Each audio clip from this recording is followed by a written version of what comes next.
আসসালামু আলাইকুম। আশা করছি আমরা প্রত্যেকে ভালো রয়েছি।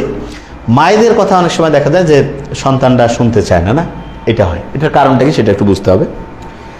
মারা যেটা বেশিরভাগ জন করে, এটা অতিরিক্ত আন্তরিকতার কারণেই হয়। কারণ মায়েদের চিন্তাভাবনাটা ব্রেইনের দিয়ে যতটা কন্ট্রোল হয় তার চেয়ে হার্ট দিয়ে বেশি, এবং হার্ট দিয়ে করলে কাজ ভালোই হয়, কিন্তু এটা টক্সিসিটি অনেক সময় তৈরি হয়। টক্সিসিটি মানে কি, মারা দেখা যায় যে বারবার বলতে চাই তুমি এটা পড়ো পড়ো, 10 মিনিটে হয়তো 20 বার বলতেছে।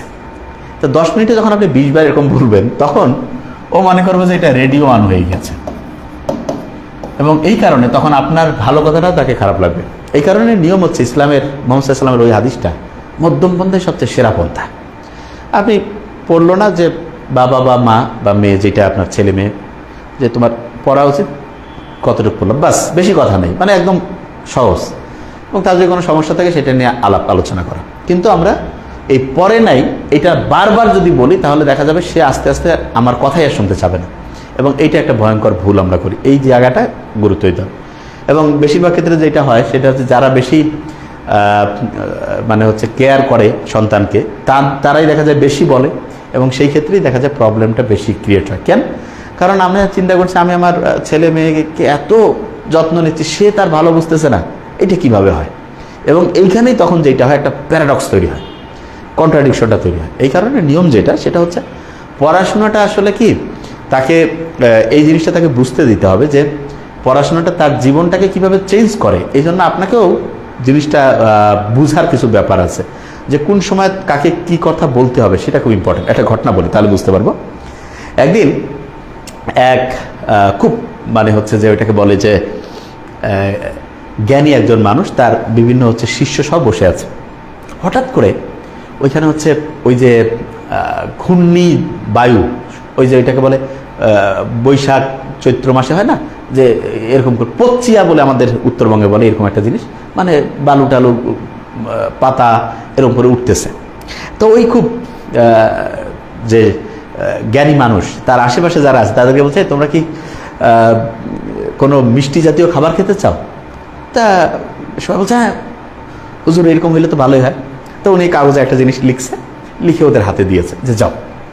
তো একটা যার হাতে দিয়েছে, সে যাওয়ার সময় কাগজটা একটু দেখছে, আরবিতে কি লিখছে জানি। সে কি করলো, গিয়ে ওইটা ওই যেখানে এরকম ঘুরতেছে সেখানে ওই কাগজটা ফেলে দিল। কাগজ ফেলে দেওয়ার পরে একজন তো হাজির, তাকে কয়েক প্যাকেট মিষ্টি দিল। তারা তো মিষ্টি নিয়ে এসে মহা আনন্দে খাইল। ওই ছেলে কয়েকদিন পরে তার বন্ধু বান্ধব যারা ওইখানে উপস্থিত ছিল না, তাদেরকে বলছে, এই তোরা কি কেউ মিষ্টি খাইতে চাস?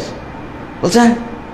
তো ওই দিন যে কথাটা বলছে, সেই দিনও ওই একই রকম পরিস্থিতি, ওইরকম হচ্ছে ওই যেই পরিস্থিতিতে তার হচ্ছে যে ওই জ্ঞানী মানুষ, তার টিচারের মতো যিনি হচ্ছে তাদেরকে মিষ্টি খাওয়ার ব্যবস্থা করছিল, ওই রকম হচ্ছে বায়ু ঘুরতেছে। তখন এরা বলছে, হ্যাঁ ঠিক আছে। তা বলছে, ঠিক আছে তোরা একটু বস। ও চিন্তা করছে, আমাকে হুজুর যখন লিখে দিয়েছে, আমি দেখে তো এটা মুখস্থ করে ফেলছি, আমি লিখে দিলে আবার এও শিখবে। সে ওই কাগজে ওই জিনিস লিখছে, লিখে দিয়েছে।